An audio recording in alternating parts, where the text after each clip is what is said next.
Bagui Koïta, jeune agripreneur ivoirien, arrive à faire 20 millions de chiffre d'affaires par mois, soit plus de 200 millions de francs CFA de chiffre d'affaires par an grâce à l'élevage. Il produit essentiellement des œufs de table et des poulets chers. Dans cette vidéo, je vais vous plonger dans son univers. Il va nous montrer ses échecs. Il va nous parler également de ses succès et également de ses projections. Je vous garantis déjà qu'il sera à notre formation de demain sur le thème dans quel type de ferme agricole investir aujourd'hui au pays, en Côte d'Ivoire, à Cocody, à Locodrome, Université INADES, à côté du collège Mermoz. Le numéro que vous voyez à l'écran est un numéro ivoirien, MTN Money, sur lequel vous pouvez vous inscrire. Cette formation, attention, est disponible également en ligne et sur place pour les Ivoiriens. Je serai le week-end d'après, le 27 juillet 2024, à partir de 10 h à Ouagadougou, au Burkina Faso, pour le même sujet. Salut les gens, pour ceux qui ne me connaissent pas, moi c'est M. Taragbe Valère Wansou. Je suis ingénieur agronome praticien,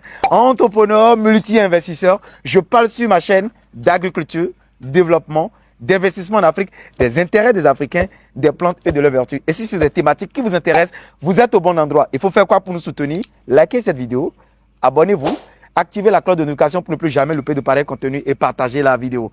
Bonjour, bonsoir mon frère Bagui. Bonsoir. C'est comment? Ça va bien. Et chez toi, ça va? Ouais, ça va. Alors, je suis venu sur ta ferme et je vais t'interviewer sur tout ce que tu fais comme activité.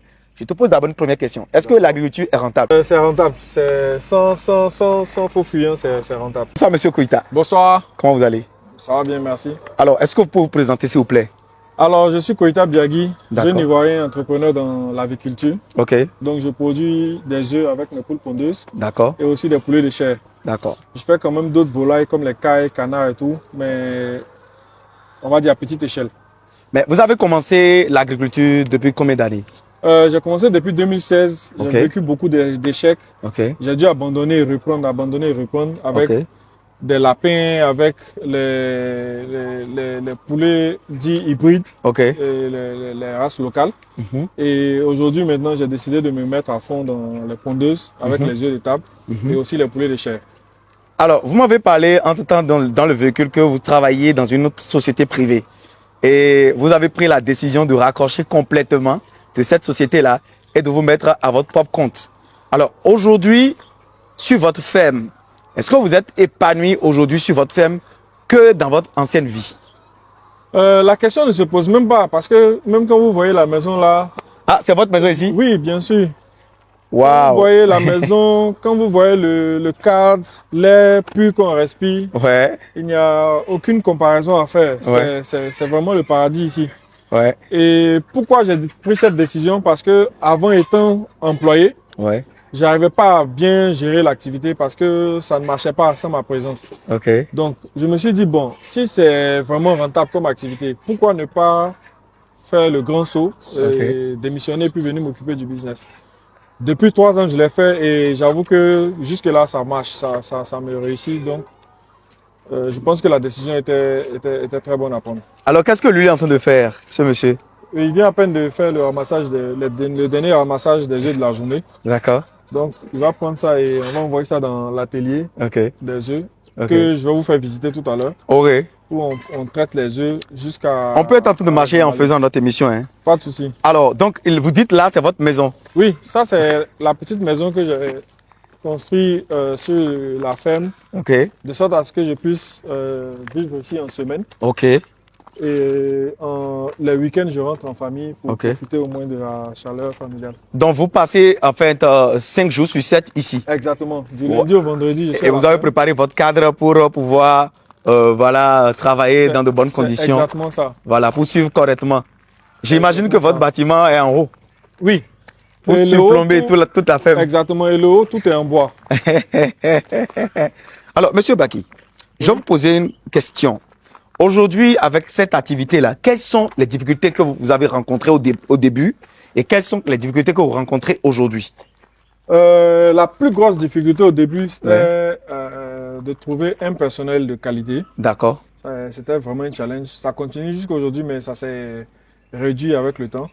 Et la deuxième difficulté, c'est les finances. Ça demande énormément de finances pour réaliser tout ce que vous voyez et tout. Donc j'ai dû m'endetter auprès de microfinances et des banques pour pouvoir faire ça. Donc je pense qu'en gros, ce sont ces deux gros challenges-là que j'ai traversé dans le temps. D'accord. Et aujourd'hui, le plus gros challenge, c'est la trésorerie. C'est toujours les finances parce que on produit au cash et on a des clients qui prennent à crédit. Donc, il faut pouvoir toujours avoir de la liquidité pour produire. Et souvent, quand il y a des tensions de trésorerie, ça impacte un peu le business.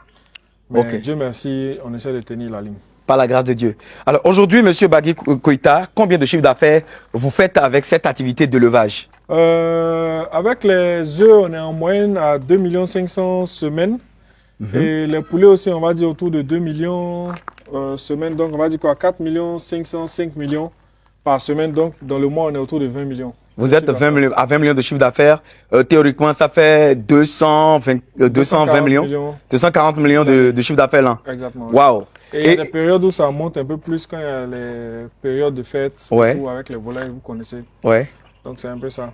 Surtout les périodes de fête, là, c'est vous frottez les doigts. Exactement. Alors, Monsieur Bagui Koita, qu'est-ce que vous conseillez aujourd'hui à la jeunesse ivoirienne qui n'aime pas la terre, qui n'aime pas aller vers le domaine agricole? Qu'est-ce que vous leur conseillez? Mon plus grand conseil, c'est de leur dire, de chercher à vraiment se donner à la terre et à l'agriculture et à l'élevage. Parce que c'est un domaine très porteur. Et mon autre conseil que je peux ajouter sur ça, c'est de leur dire de ne pas se limiter juste à la production. Parce que les plus gros risques se trouvent au niveau de la production. Donc pour pouvoir maximiser sur ces revenus, il faut pouvoir aller jusqu'à la transformation. Pour pouvoir gagner plus de marge et pouvoir limiter au maximum les risques liés à la production. Super. Mais aujourd'hui, est-ce que vous vous transformez? Oui, bien sûr, je transforme. En quoi faisant? Parce que déjà, je ne vends pas mes poulets aux grossistes. Je les vends directement à ma dernière clientèle, on va dire au ménage. Et je les distribue aussi au supermarché. Surtout avec les œufs et tout. Donc, on a des gros clients comme Socoprix, comme Auchan. Et voilà quoi, et des petits supermarchés de quartier aussi comme Mansoura, etc. Donc le circuit de distribution, plus il est long, plus les marges sont grandes. Donc il est beaucoup mieux que les circuits courts où les grossistes vont venir prendre soit à la ferme ou que tu leur donnes.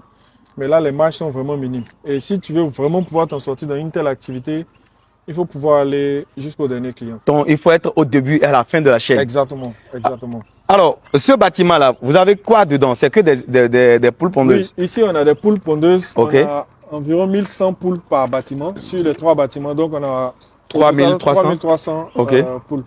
D'accord. Et l'autre bâtiment qui est devant là-bas, il y a quoi dedans?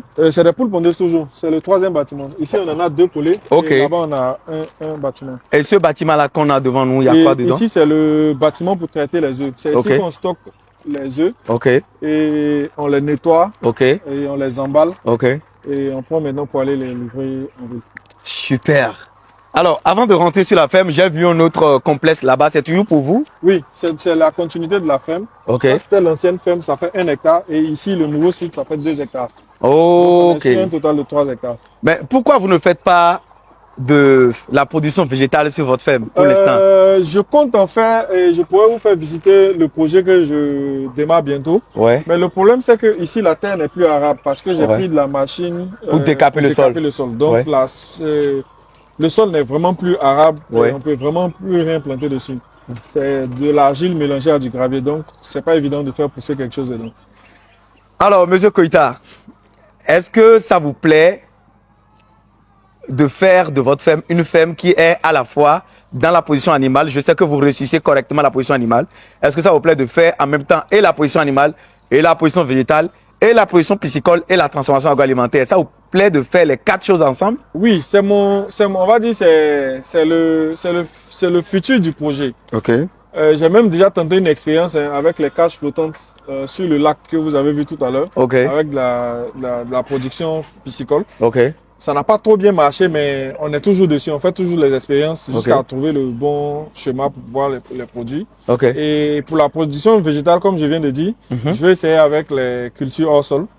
Essayer de faire d'abord des bacs où on peut mettre de la terre dedans et essayer de cultiver de la salade, des feuilles d'oignon, etc. Et puis progressivement passer maintenant aux grandes cultures hors sol comme les tomates et le piment, etc. Est-ce que vous formez sur place sur votre ferme? Oui, on a même des stagiaires ici que j'aurai peut-être l'occasion de vous présenter. Donc, je fais déjà une formation ici. Mais la particularité de cette formation, c'est que c'est une formation en entrepreneuriat agricole. Mais ce n'est pas une formation en élevage.